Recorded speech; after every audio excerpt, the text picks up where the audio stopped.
नमस्कार। कार्यक्रम जीवन शैली में आप सभी का स्वागत है। मैं हूं आपके साथ विश्वबंधु पांडे।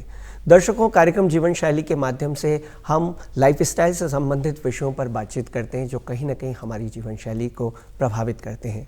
आज हम अपने इस कार्यक्रम में एक बेहद ही खास विषय आयुर्वेद और आधुनिक जीवन शैली विषय को शामिल कर रहे हैं और इस विषय पर बातचीत करने के लिए हमारे साथ में वैद्य डॉक्टर शिखा प्रकाश हमारे बीच उपस्थित हैं। मैम, आपका स्वागत है, अभिनंदन है दूरदर्शन के स्टूडियो में। आप एक वैद्य हैं, आयुर्वेदाचार्य हैं और कई सालों से आप इस क्षेत्र में कार्य कर रही हैं। मैम, जैसा कि आज का हमारा कार्यक्रम आयुर्वेद और आधुनिक जीवन शैली से जुड़ा हुआ है, तो सबसे पहले हम जानना चाहेंगे कि आयुर्वेद क्या है। आयुर्वेद को अगर हम इसका जो शब्द है आयु और वेद, तो आयु का जो वेद है या इसको हम बोलेंगे जो साइंस है जिससे हम अपनी आयु को, अपने जीवन शैली को, अपने जीवन को समझे, वही आयुर्वेद है। आज से कई हज़ार साल पहले आयुर्वेद लिखा गया था और जैसे हमारे 4 वेद हुए उसमें से एक वेद हुआ अथर्ववेद। तो अथर्ववेद का उपांग है आयुर्वेद। तो आयुर्वेद एक पद्धति है जो कि हमें स्वस्थ रहना है, कैसे रहना है, क्यों रहना है, सब बताती है। और यदि कोई बीमार पड़ जाता है तो उससे कैसे हम निजात पाएँ, कैसे ठीक हुए, उसके बारे में चर्चा करता है। तो आयुर्वेद की जो परिभाषा की बात होती है, तो जो पहला श्लोक होता है वो है स्वास्थ्य स्वास्थ्य रक्षणम, यानी कि स्वास्थ्य व्यक्ति अपने स्वास्थ्य की रक्षा कैसे करे। और दूसरी जो उसकी परिभाषा है कि आतुरस्य विकार प्रशमन, यानी जब कोई व्यक्ति बीमार पड़ जाए तो कैसे वो ठीक हो, वो भी आयुर्वेद बताता है। जी बिल्कुल, ये एक प्राचीनतम भारतीय चिकित्सा पद्धति है और उपचार के साथ साथ जीवन जीने के सूत्र को भी ये प्रदान करता है। मैम, आयुर्वेद हमारे जीवन में किस तरह से जुड़ा हुआ है, इस पर क्या कहना चाहिए? क्योंकि हम भारत के निवासी हैं और हम बड़े गर्वान्वित हमें होना चाहिए कि ऐसी जो साइंस है या विद्या है हमारे देश से निकली है। और जितनी भी हम लोग अगर बात करें, जैसे हमारी दादी हैं, नानी हैं, जो भी हमें जीवन शैली बताती हैं कि हमें समय पे खाना खा लेना चाहिए, समय पे सो जाना चाहिए, समय पे उठना चाहिए या व्यायाम करना चाहिए, सभी आयुर्वेद का ही एक मूल सिद्धांत है जो हमारा दिनचर्या है। तो मैं ये नहीं कहूँगी कि आयुर्वेद एक अलग चीज़ है, बल्कि हम लोगों की जो एक नेचुरल जो हम लोग जो जिस तरह से हम पले बड़े हैं या हम लोग की जो सीख है, जो पुराने लोग भी करते थे, वही आयुर्वेद है। लेकिन आज के समय में क्योंकि हम लोग उन चीज़ों को भूल गए हैं, तो अब जाके क्योंकि इतना हमने समय के साथ देखा है परिवर्तन होता गया है, तो अब हम वापस अपने ट्रेडिशन पे, अपने कल्चर पे जा रहे हैं और आयुर्वेद हमारे जीवन का हमेशा से एक पार्ट रहा है। बिल्कुल, आयुर्वेद जीवन जीने के ढंग को, जो आजकल मॉडर्न लाइफस्टाइल है, आधुनिक जीवन शैली को किस रूप में प्रभावित करता है, ये हम जानना चाहेंगे, हमारे व्यूअर्स भी जानना चाहेंगे। देखिए, जो पहला जो चीज़ जो आयुर्वेद बोलता है वो है दिनचर्या। जी, कि हमारी दिन की चर्या कैसी हो, कि हम कैसे अपना दिन मतलब स्पेंड करें, कब उठें, कब सोएं, कब खाना खाएं, कब स्नान करें, किस तरीके से पूरा दिन बिताएं, वो दिनचर्या का पार्ट है। और क्योंकि आयुर्वेद के जो मूल सिद्धांत है, कुछ दोष है, शारीरिक दोष, मानसिक दोष, जैसे आपको पता होगा शारीरिक दोष की जब बात करते हैं वात, पित्त और कफ, जिनके मतलब संतुलन में ना रहने से कई तरह की बीमारी होती हैं। जब हम लोगों का कोई एक रूटीन होता है, एक मैं बोलूँगी एक दिनचर्या होती है, तो उससे इन दोषों को संतुलन में रखने में बहुत ज़्यादा मदद मिलती है। जैसे कि उदाहरण के तौर पे यदि हम रात को बहुत ज़्यादा देर तक जागते हैं तो वायु बहुत ज़्यादा बढ़ता है, यानी वात बहुत बढ़ता है। तो आजकल हम देखते हैं लोग बहुत थके हुए रहते हैं, हमेशा चिड़े हुए रहते हैं, तो हम बोले मतलब संतुलन नहीं है। तो जीवन शैली का बहुत ज़्यादा रोल है। जी मैम, आपने त्रिदोष की बात की, वात, पित्त और कफ के बारे में बातचीत की है। तो ये जो दोष हैं, ये जो ये बातें हैं कि त्रिदोष हो जाता है, वात, पित्त और कफ, अगर बॉडी में ये इनका असंतुलन हो जाता है तो कई सारे रोगों से हम ग्रसित हो जाते हैं। तो इन त्रिदोषों को किस तरह से बैलेंस किया जा सकता है? हमारे जो 3 दोष हैं, जैसे मैंने बताया वात, पित्त और कफ, तो तीनों दोषों के संतुलन से ही शरीर स्वस्थ रहता है। जो हम बोलते हैं कि समदोष, मतलब कि तीनों दोष समावस्था में रहे और हमारी शारीरिक अग्नि भी समावस्था में रहे, तो उसी से बॉडी एक हेल्दी स्टेट में या स्वास्थ्य स्टेट में रहती है। इनको संतुलन में रखने के लिए हमें मौसम के अनुसार खान पान, जो ऋतुचर्या का वर्णन किया गया है कि हर मौसम में हम उसके हिसाब से खाना खाएं। जैसे अभी ग्रीष्म ऋतु चल रही है, इस ऋतु में जैसे यहाँ का लोकल खाना है, जैसे अभी काफल आ रहा है, अभी आम आ रहा है, लीची आ रही है, हम वो खाएं। लेकिन आजकल हम सोचते हैं कि जो चीज़ें जगह में नहीं उगती, हम लोग शायद वो खाना चाहते हैं। तो ऋतु के हिसाब से हम खाना खाएं, उसके हिसाब से रहन सहन करें। जैसे इस ऋतु में दिन में सोना लाभदायक है कि हम गर्मियों में दिन में सो सकते हैं और इससे हमारा जो वात है वो भी कम होगा। लेकिन हम लोग उन चीज़ों को फॉलो नहीं करते। तो ऋतु अनुसार अपना खान पान रखें, भोजन रखें, अपनी दिनचर्या का फॉलो करें। उसके साथ हम लोग समय पे व्यायाम करें। छोटी छोटी चीज़ें हैं जिनको अपने अगर हमने जीवन शैली में सम्मिलित करते हैं तो इन दोषों को हम समावस्था में रख सकते हैं। जी, आज के समय में आप देखती हैं मॉडर्न टाइम्स में, आज का जो समय है ये आधुनिक समय है, इसमें आपको क्या लगता है आयुर्वेद का कितना महत्व है? क्योंकि बहुत सारी चिकित्सा मेडिकल साइंसेस, बहुत सारे एलोपैथी है, इसमें होम्योपैथी है, आयुर्वेद है और तमाम तरह की अलग अलग चीज़ें भी हैं जो पाश्चात्य देशों में भी चलती हैं। लेकिन हमारी जो भारतीय संस्कृति है, प्राचीनतम हमारी जो चिकित्सा पद्धति है, इसके महत्व के बारे में आप क्या कहना चाहेंगे? क्या आज के समय में हम पहले की चीज़ें जो हमारी प्राचीनतम चिकित्सा पद्धति यहाँ हैं उनसे हम अलग हो गए और एक नए रूप में नई चीज़ों को हम अडॉप्ट कर रहे हैं? देखिए, मैं एक बहुत सिंपल सा उदाहरण देती हूँ सभी को कि जैसे जैसे हम मनुष्य की उन्नति हुई है, जितना जितना साइंस आगे बढ़ा है, उतना ही हम देखते हैं शहरीकरण बढ़ा है, उतने ही बड़े अस्पताल भी बढ़े हैं। पहले हम अगर किसी गांव में जाएंगे, शायद एक पीएचसी होती है, छोटा सा एक कस्बा होता है, तो वहाँ पे कोई ऐसा नहीं है, लोकल कोई वैद्य होता है या हकीम होता है, वो इलाज करता है। हम जितने बड़े शहर में जाते हैं उतना ही बड़ा अस्पताल होता है। तो हम जब पढ़ लिख जाते हैं, हम बहुत कुछ देखते हैं, तो बीमारियां भी बढ़ती चली जाती हैं, क्योंकि बहुत ज़्यादा तनाव हम आज के समय में लेना शुरू कर दिया है। क्योंकि जैसे हम पहले भी चर्चा कर रहे थे कि स्ट्रेस एक बहुत बड़ा कारण है। फिर हम लोगों को हर चीज़ के लिए समय है, लेकिन अपने लिए हमारे पास समय नहीं है। तो जब हम आधुनिक जीवन शैली की बात करते हैं कि हम सभी लोग इतने ज़्यादा भाग दौड़ में हैं, एक रैट रेस जैसे आजकल वर्ड यूज़ किया जाता है कि मतलब सोने का टाइम नहीं, उठने का टाइम नहीं, इंसान बहुत ज़्यादा पैसा भी कमा लेता है लेकिन वो शरीर पे नहीं खर्च करता है। तो हम लोग के लिए हमारा स्वास्थ्य एक प्रायोरिटी नहीं है या हमारे लिए बहुत ज़्यादा इम्पोर्टेंट नहीं है। हालांकि सब कुछ छोड़ के पहले अपने स्वास्थ्य का ख्याल करें, अपना ध्यान रखें, बहुत ज़्यादा ज़रूरी है। तो लाइफस्टाइल की जो बीमारियां हैं, और आज के समय में आयुर्वेद क्या बताता है, हमें धैर्य सिखाता है, हमें चिंतन सिखाता है कि कैसे हम अपने शरीर के और करीब आएँ, अपने मानसिक स्तर पे या अपने शारीरिक स्तर पे इसका ख्याल करें, क्योंकि अगर मन स्वस्थ होगा तभी शरीर स्वस्थ होगा। जी बिल्कुल, इसी बात को हम आगे बढ़ाना चाहेंगे मैम कि आयुर्वेद में कौन कौन से ऐसे सूत्र दिए गए हैं जीवन जीने के लिए, जिन सूत्रों का हम अपने जीवन में अपना करके हम अपने जीवन को सुंदर बना सकते हैं, तन को स्वस्थ कर सकते हैं, मन को पवित्र कर सकते हैं। मैं सोचती हूँ कि आज के समय के हिसाब से मैं रात्रिचर्या से स्टार्ट करूँगी कि निद्रा का बहुत ज़्यादा रोल है। बिल्कुल। तो एक छोटा सा सूत्र है कि अर्ध रोग हरि निद्रा, कि अगर हम अपनी नींद ही अच्छी ले लेंगे तो हमारी आधी बीमारियाँ ठीक हो जाएंगी। तो आज के समय में आप देखें कि जैसे लोगों को कॉन्स्टिपेशन बहुत रहता है, लोगों के जोड़ों में बहुत दर्द रहता है, एसिडिटी की प्रॉब्लम है, थकान की प्रॉब्लम है, तो ये सब नींद से हमारी बहुत ज़्यादा जुड़ी हुई है। तो अगर हम अपनी नींद को ही अपना एक पैटर्न बना लें या एक नियम बना लें कि शायद हम 10 बजे सोते हैं, या क्योंकि ब्रह्म मुहूर्त में उठना तो सभी के लिए बहुत मुश्किल है, लेकिन आजकल का जो यूथ आता है कि हम 4 बजे तक मूवी देख रहे हैं, इस तरीके की जीवन शैली को हम अवॉइड करें। उसके अलावा हमें हमेशा बहुत ज़्यादा पेट भर के खाना नहीं खाना, हमें अपनी भूख से थोड़ा सा कम खाना खाना चाहिए। तो ये दूसरा हमारा सूत्र है कि ओवर ईटिंग ना करें, अध्यशन ना करें। अभी हमारे सामने जब खाना रख दिया जाता है हम तब खा लेते हैं। उसके अलावा है कि बहुत ज़्यादा हम लोग लॉन्ग गैप ना करें, खाने में बहुत ज़्यादा अंतराल ना करें, और मौसम के अनुसार और देश अनुसार, मतलब जहाँ आप रहते हैं उसके अनुसार आप अपना खान पान करें। जी मैम, हमने देखा है कि जैसा कि जीवन शैली शुरू होती है, शुरुआत सुबह से होती है और रात तक व्यक्ति जब तक सोता नहीं है पूरी जीवनचर्या जो है उसकी दिन की चर्या वो चलती रहती है। तो हम जानना चाहेंगे, सुबह जब हम उठें क्या कुछ ऐसा लें, क्या कुछ ऐसी आयुर्वेदिक चीज़ें हैं जिन्हें खा करके हमारा स्टेमिना, हमारी जो थकावट होती है, पूरे दिन व्यक्ति काम करता है, इनसे हमें निजात मिल सके? पहला तो जो हमारा एक बहुत कॉन्सेप्ट आजकल हो गया कि आयुर्वेद के नाम पे या तो कभी हम हल्दी खा लें, कभी ये खा लें, तो ये सब चीज़ें हमारे किसी ग्रंथों में नहीं लिखी गई है। हमारे ग्रंथों में लिखा गया है कि हम अपना भोजन ऐसा करें कि बहुत संतुलित हो। जैसे अगर हम, कोई कहता है कि सुबह के हल्दी का पानी पियो, कोई कहता है गिलोय का पानी पियो, तो मेरा ऐसा मानना है कि ये सब चीज़ें आपके खान पान में ही शामिल होनी चाहिए, क्योंकि हम भारत के मूल निवासी और हमारे जो खान पान में सभी तरीके के जो द्रव्य हैं वो औषधीय हैं कहीं ना कहीं, तो उन्हीं का हम संतुलन करें, उन्हीं को इस्तेमाल करें। सुबह उठकर जो अमूमन मैं जो लोगों को रेकमेंड करती हूँ, बताती हूँ कि 2 गिलास पानी पिएं। अगर मटके में रखा पानी है, कैसा भी पानी है, बहुत ज़्यादा ठंडा नहीं, बहुत ज़्यादा गर्म नहीं, तो 2 गिलास पानी से अपना दिन शुरुआत करें। और क्योंकि सुबह जब इंसान उठे उसे फ्रेश ही उठना चाहिए। यदि आपको तंद्रा है या आपको थकावट है या आपको लगता है कि आप मानसिक तौर पे भी स्वास्थ्य नहीं फील कर रहे हैं, यानी कहीं ना कहीं आपको कुछ ना कुछ बदलने की ज़रूरत है।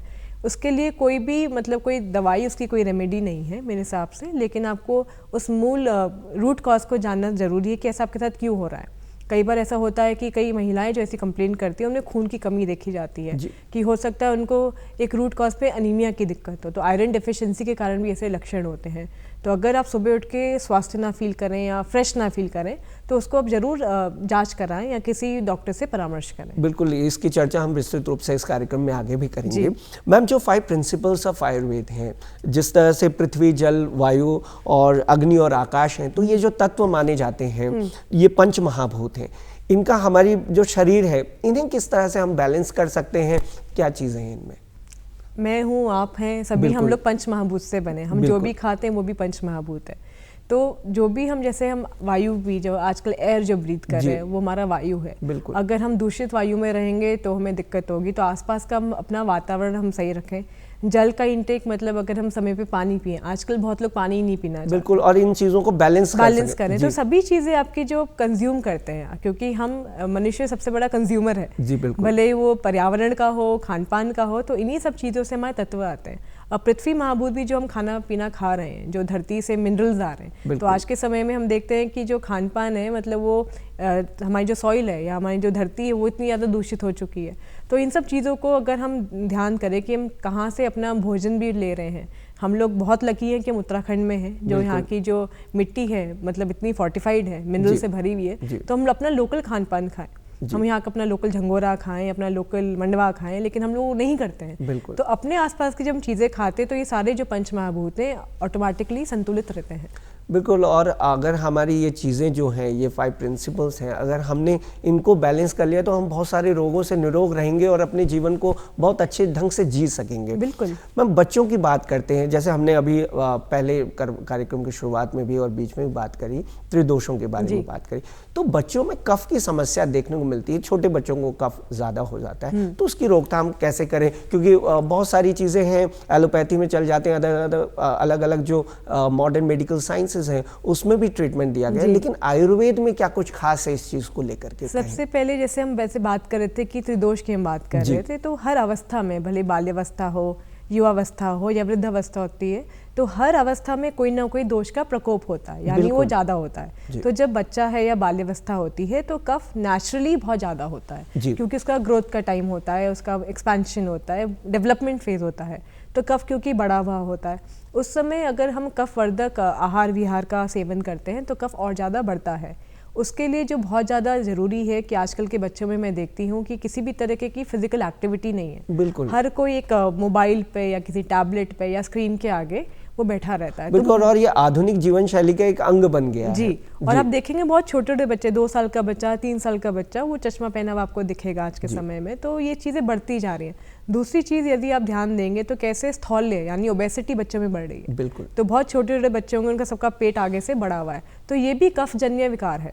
और अगर हम बात करते हैं कि जो कफ की प्रॉब्लम है, कि अस्थमा की प्रॉब्लम है, कहीं ना कहीं हम देखते हैं जितनी शहरीकरण है या बड़े शहर हैं जहाँ पे बहुत ज़्यादा पोल्यूशन है, वहाँ पर ये चीज़ें बढ़ती हैं क्योंकि वो एलर्जन के कारण है। तो इसके लिए हमें कुछ ज़्यादा नहीं करना। अगर हमारा इम्यून सिस्टम स्ट्रांग होगा तो बच्चा उससे नेचुरली लड़ पाएगा। मैम, इसमें हम जोड़ना चाहेंगे पित्त के बारे में। पित्त का इन त्रिदोष में से जो पित्त है, पित्त के बारे में आप जानते हैं। और जैसे मैं बता दी बाल्यावस्था में कफ होता है, उसी तरह से युवावस्था में पित्त का प्रकोप ज़्यादा रहता है। पित्त के जो कई कारण हैं, एक तो बहुत ज़्यादा लोग जैसे ऑफिस में रहते हैं, कई समय तक खाली पेट रहते हैं, और कोई भी अगर मीटिंग के लिए हम चाय पिए जा रहे हैं, कॉफ़ी पिए जा रहे हैं, तो इस तरह की चीज़ें जो हैं, बहुत लंबा अंतराल खाने पीने में है, तो उससे क्या है कि हम लोग को कुछ कंट्रोल नहीं है, अनकंट्रोल्ड फूड है, घर पे कोई खाना पकाकर खाना नहीं चाहता, तनाव बहुत है, तो तनाव से भी पित्त बहुत ज़्यादा बढ़ता है। अगर हमें लगता है कि पित्त केवल खान पान से है, नहीं, अगर हमारा मानसिक स्वास्थ्य भी ठीक नहीं है, उससे भी हमारे लोग को तनाव बढ़ता है, पित्त बढ़ता है। जी मैम, अब लाइफस्टाइल डिसऑर्डर्स के बारे में, जैसा कि आपने पहले भी कहा है, तो इनके बारे में हम बातचीत करना चाहेंगे। जो मोटापा है, इसमें क्या कुछ आयुर्वेद में चीज़ें दी गई हैं इसको ख़त्म करने के लिए? और हाइपरटेंशन काफ़ी ज़्यादा देखने को मिला है, डायबिटीज़ एक बहुत आम समस्या है आज के समय में, तो इन पर लाइफस्टाइल डिसऑर्डर्स के बारे में आप? मेरे हिसाब से तो भारत इस समय लाइफस्टाइल डिसऑर्डर्स का एक तरीके का कैपिटल बन चुका है जी, क्योंकि डायबिटीज़ हो, हाइपरटेंशन हो, कार्डियोवैस्कुलर यानी हृदय रोग जो है, साथ में स्थौल्य, सभी बीमारियां मतलब बढ़ती चली जा रही हैं। तो इसके लिए बहुत सिंपल से कुछ नियम हैं, यदि हर व्यक्ति फॉलो करे कि अपनी निद्रा ठीक करे जी। और अपना भोजन जो रात्रि भोजन है वो 7 साढ़े 7 तक जल्दी खा ले। समय निकाल के 40 मिनट करीब रोज वॉक करे। और अगर व्यायाम करने का किसी के समय है तब अगर वो हफ्ते भर में भी 150 मिनट के करीब व्यायाम कर लेता है वो भी इसके लिए बहुत ज़्यादा पर्याप्त है। लेकिन हमें अपने शरीर के लिए समय निकालना पड़ेगा। ऐसी कोई भी दवाई नहीं होती है। अमूमन मैं देखती हूँ कि कई तरह के हम एडवर्टीजमेंट पढ़ते हैं कि हम फलाना कैप्सूल खा के पतले हो जाएंगे, कर लें। ऐसा कोई शॉर्टकट नहीं होता है।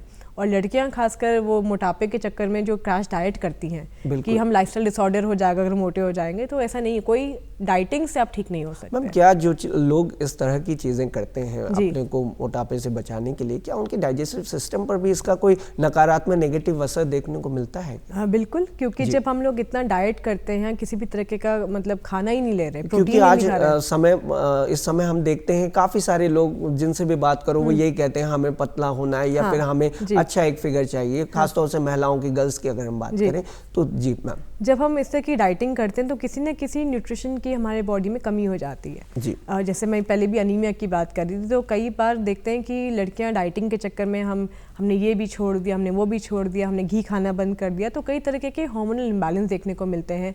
एक्सेसिव कई बार हेयर फॉल दिखता है, उनके नेल्स बहुत ख़राब हो जाते हैं, अनीमिया की प्रॉब्लम दिखती है। जो बहुत इंपॉर्टेंट वाइटामिन्स हैं जैसे विटामिन D3 है या विटामिन B12 है, इनकी भी बहुत ज़्यादा कमी हो जाती है, क्योंकि शरीर को संतुलित भोजन बहुत ज़्यादा ज़रूरी है। उसकी आप मात्रा को निर्धारित करें, उसकी क्वालिटी को आप जानें और क्या कितना खाना है इसको समझना बहुत ज़्यादा ज़रूरी है। जी मैम, जैसे कि इन चीज़ों के बारे में बातचीत करी है, ये बातें हमने की कि लाइफस्टाइल डिसऑर्डर्स के बारे में बातचीत की है, तो आपको क्या लगता है आयुर्वेद में क्या कुछ खास है जो और जो मेडिकल पद्धतियां हैं या मेडिकल साइंसेस हैं, तो आयुर्वेद में इन चीज़ों के लिए, लाइफस्टाइल डिसऑर्डर्स को ख़त्म करने के लिए क्या आप देखती हैं कि इसमें कम साइड इफ़ेक्ट्स है या इसका जो रोल है ये जड़ से ख़त्म करता है चीज़ों को? आयुर्वेद में जो चीज़ खास है आपने खुद ही बोल दी कि ये मूल तौर पे जो जड़ है, जिस कारण से बीमारी का मतलब जेनेसिस हुआ है, जिस कारण से बीमारी शरीर में आई है, उसी का वो इलाज करता है। कि हम ये नहीं चाहेंगे कि मोटापे का इलाज करना है तो हम उसका फैट कम करना है। हम कोशिश करेंगे कि इसका मोटापा क्यों हुआ।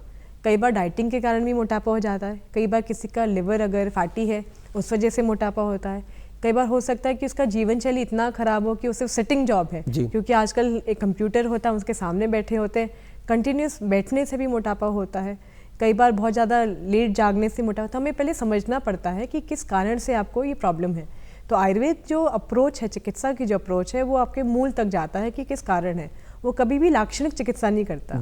और अगर हम आयुर्वेद से भी कई बार देखते हैं कि हम लाक्षणिक चिकित्सा करने की कोशिश करते हैं तो वो एक समय के बाद वापस हो जाता है। तो इस तरीके से मेरे को लगता है आयुर्वेद बहुत ज़्यादा अलग है और पद्धतियों से, क्योंकि वो बीमारी को जड़ से ख़त्म करने में विश्वास रखता है। जी, जैसे कि आपने सिटिंग जॉब्स के बारे में, आजकल का आधुनिक समय और हमारा विषय भी आधुनिक जीवन शैली, इसमें जो है स्क्रीन को देखना और एक जगह पर बैठ कर के काम करना, ऑनलाइन जो वर्क फ्रॉम होम का ज़माना आजकल आ गया है, तो इन चीज़ों में जो लोग बैक की समस्या से, पीठ की दर्द से, पीठ में बहुत ज़्यादा दर्द हो जाता है, बैक पेन बहुत ज़्यादा रहता है, बड़ा असहनीय पेन है मैम होता है, तो इन लोगों को किस तरह की चीज़ें आयुर्वेद से ले सकते हैं, बातों को जान सकते हैं और जिससे उन्हें मदद मिल सके?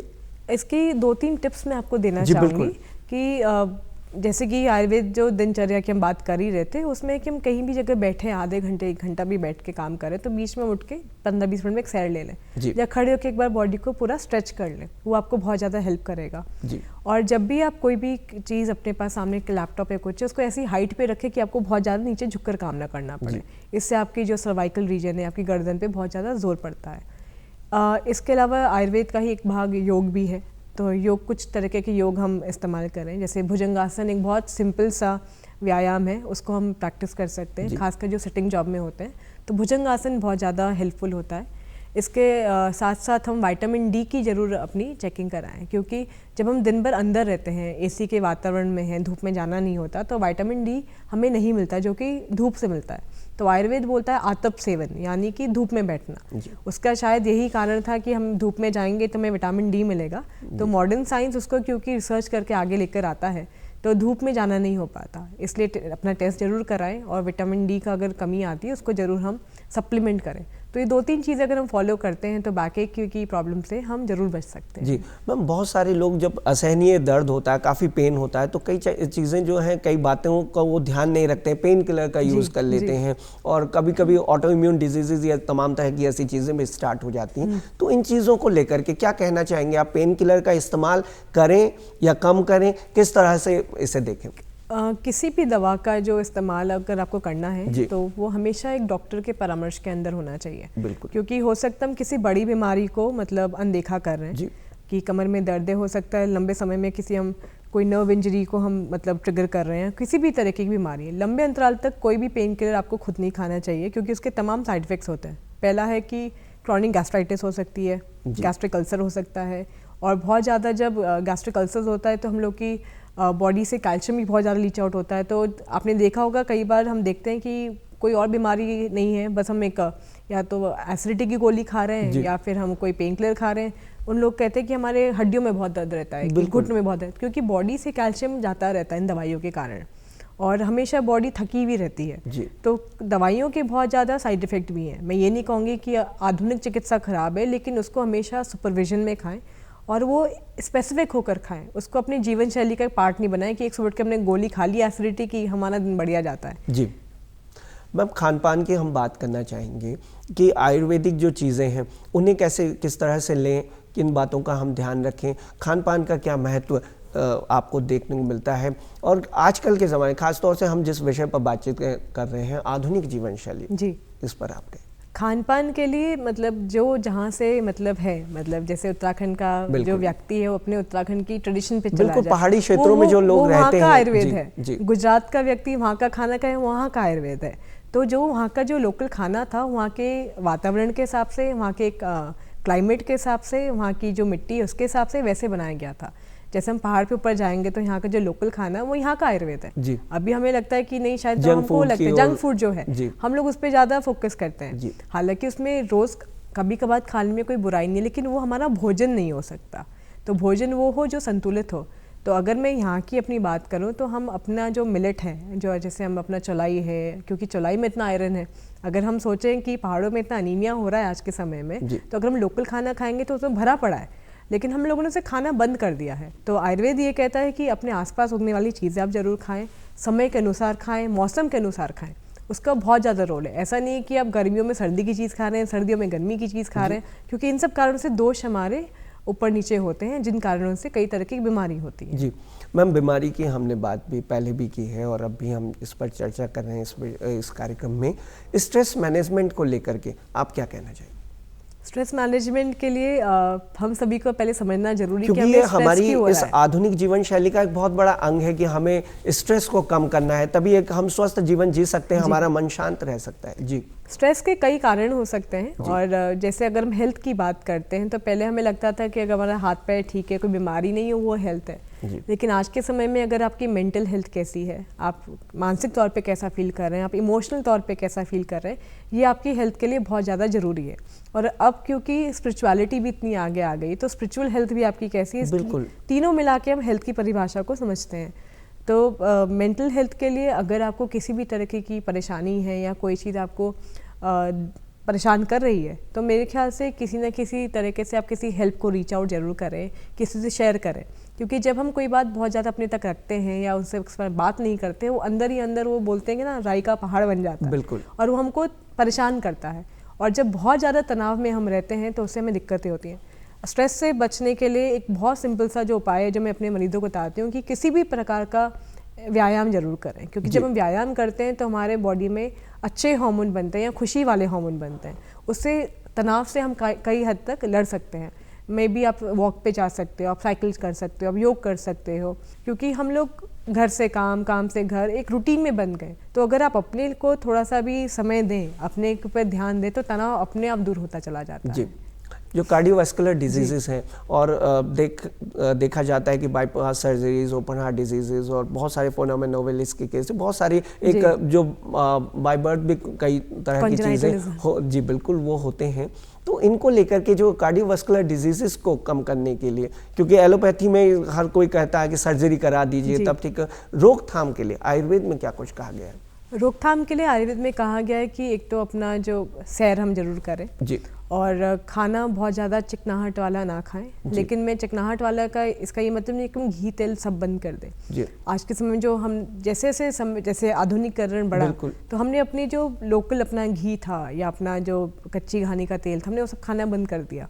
हमने रिफाइंड चीज़ें खानी शुरू कर। लेकिन अब आप समझें, मतलब आप पढ़ते हैं तो हमें बताया जाता है कि घी ज़्यादा बेटर है, तो हमें वापस उन्हीं चीज़ों पे जाना पड़ेगा क्योंकि हृदय की जो बीमारी होती है किसी न किसी तरीके की सूजन के कारण होती है। और सूजन के कई कारण है। एक तो हमारा जैसे हम बात करें खान पान कि हम बहुत ज़्यादा बाहर का तला भुना खाते हैं और रीहीटेड ऑयल खाते हैं कि एक ही ऑयल को बार बार इस्तेमाल कर रहे हैं, बैठे रहते हैं, स्थौल्य मोटापा एक कारण है।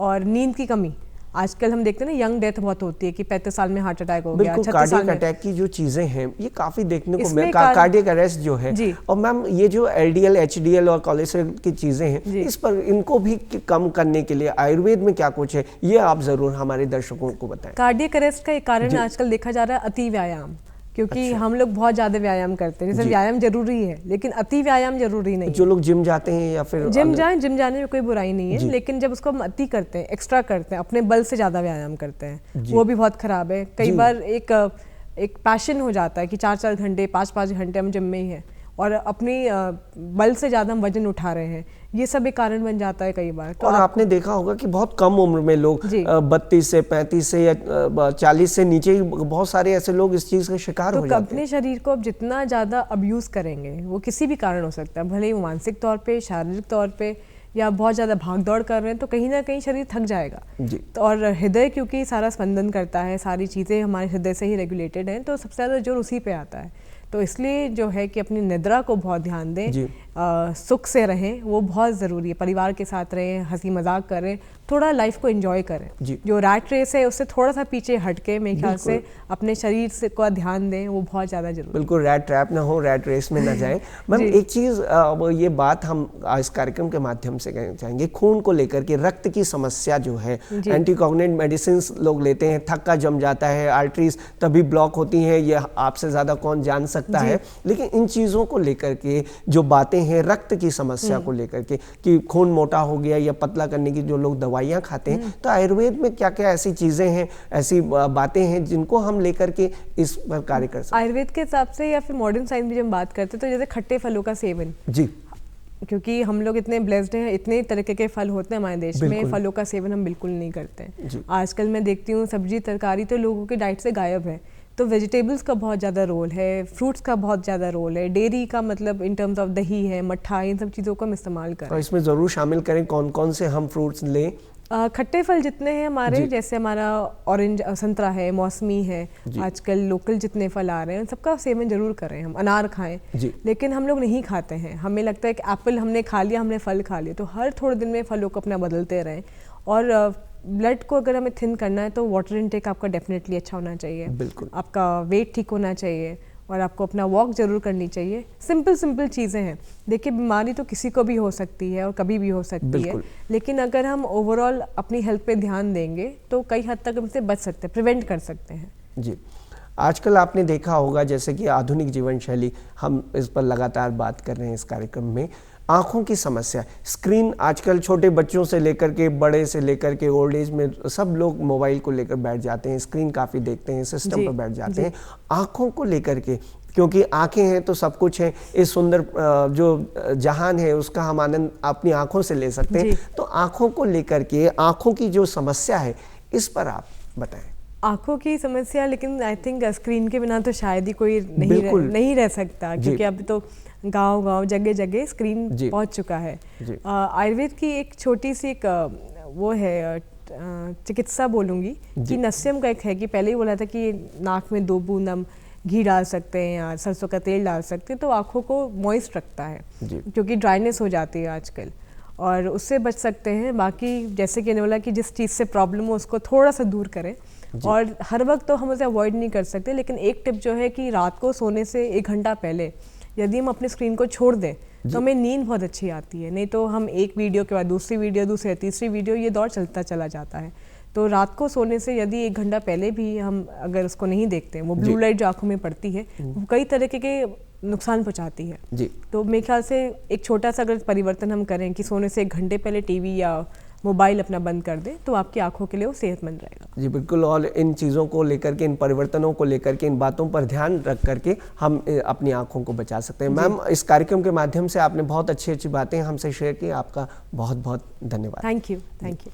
तो दर्शकों, ये था आज का हमारा कार्यक्रम, जिसमें आज हमने आयुर्वेद और आधुनिक जीवन शैली विषय पर बातचीत की। हमें आशा है कि आपको ये हमारा ये कार्यक्रम ज़रूर पसंद आया होगा। आपसे फिर होगी मुलाकात कार्यक्रम के अगले अंक में। तब तक के लिए मुझे दीजिए इजाज़त। नमस्कार।